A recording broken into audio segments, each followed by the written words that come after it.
So as you decide that this is law enforcement career for you, is it a shotgun approach? Is it a specific department that you want to join? How does that work for you at the time? Yeah, I was 20 when I started applying, and at the time, the Miami-Dade Police Department had a hiring freeze.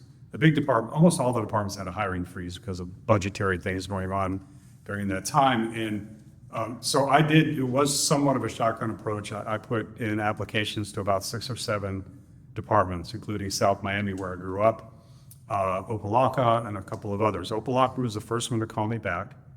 And they said, they brought me in for an interview. And they said, we'd like to hire you. Can you pay your way through the academy? And I had virtually no money. I was working in the security business. I was working at the Fontainebleau Hotel as a security officer. And I said, no, I don't have any money. And they said, all right, we'll pay your way. They tried. And so that's what started it. July of 1979, I entered the police academy.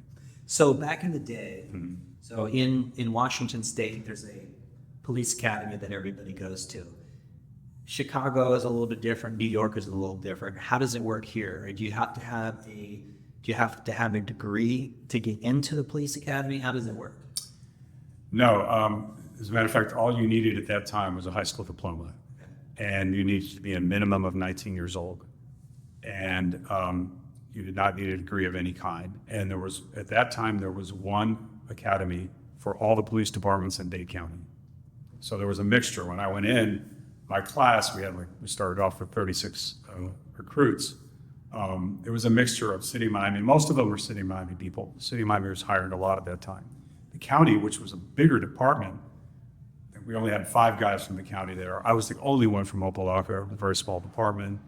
And then there was a smattering of other departments that were mixed in. How long was your academy?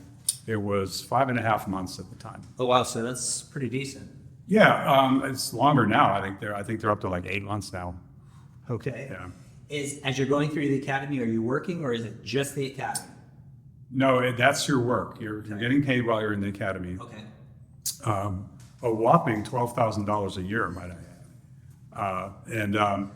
And so yeah, that's it. You're there at 7 o'clock every morning, you're assembling out on this.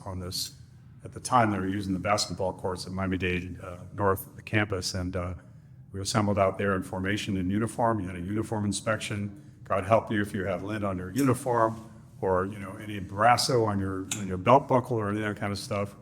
And you had these training advisors that came out and, put you through your drills and whatnot. Okay. Opa-locka? Opa-locka. Okay. I thought for sure I was going to mess that up. When you get to the department, how big is the department? 33 sworn, yeah. Okay. Are you in one-man patrol cars? I was in one-man patrol car. There were a couple times I rode with a partner. Okay. Not often. Most of the time, one man. Okay. When you start, how old are you? 21. Okay, 21. First day on patrol. Are you scared? No, I was excited. Okay. I was excited. I was anxious to get out on my own. I was looking forward to it. Well, the first day of the job, I was with a training officer. Okay. And then after about a month, not even a month, I think it was 2 or 3 weeks, they put you with a sergeant, and the sergeant kind of quizzes you on the geography of the town. Take me to this intersection. Take me over here. What's this place? And how do you get to here? And this is days way before GPS. So yeah. And Opa-locka, the streets are most of them named streets, and they go all over the place. They're curved. Very difficult little place to learn, but you better know it. Yeah. So, but again, after you're done with your I'm assuming FTO, your sergeant's done with you. First day. On your own? Yeah, you just. I was exciting. Excited. It was very exciting. No, yeah. no trepidation at all. No, I don't recall any trepidation. I think it gets mixed in with the excitement. Okay. And at the time, I was a typical rookie cop. I wanted the excitement. We wanted the danger. You wanted that kind of stuff. And Opa-locka had no shortage of it. You didn't have to go looking for anything. Especially on the afternoon shift, which is all I worked when I was there, 3 p.m. to 11 p.m.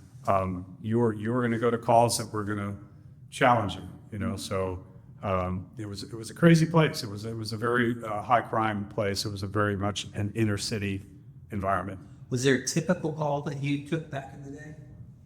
No, I mean, I think in all police departments, the typical call is a disturbance, a domestic disturbance, or, you know, neighbor disputes, or mostly husband, wife, boyfriend, girlfriend type stuff. Those are the most common, right? Mm-hmm. But in Opelika, you had to be very aware of violence exploding at any moment. I remember going on a call of a stolen bike. It's the most benign sounding call you could go on. Stolen bike. The kid's bike gets stolen. The father's there. Next thing you know, the father's arguing with a neighbor, and then somebody's rushing out with a giant salad fork trying to stab the neighbor. And we got a full-blown riot on our hands. We got 20 people. People are throwing things at me from the second balcony. Some woman threw a damn blender at me, which has never happened before. Thankfully, that missed. And yeah, so things like that, you know, it didn't take much to light the fuse over there.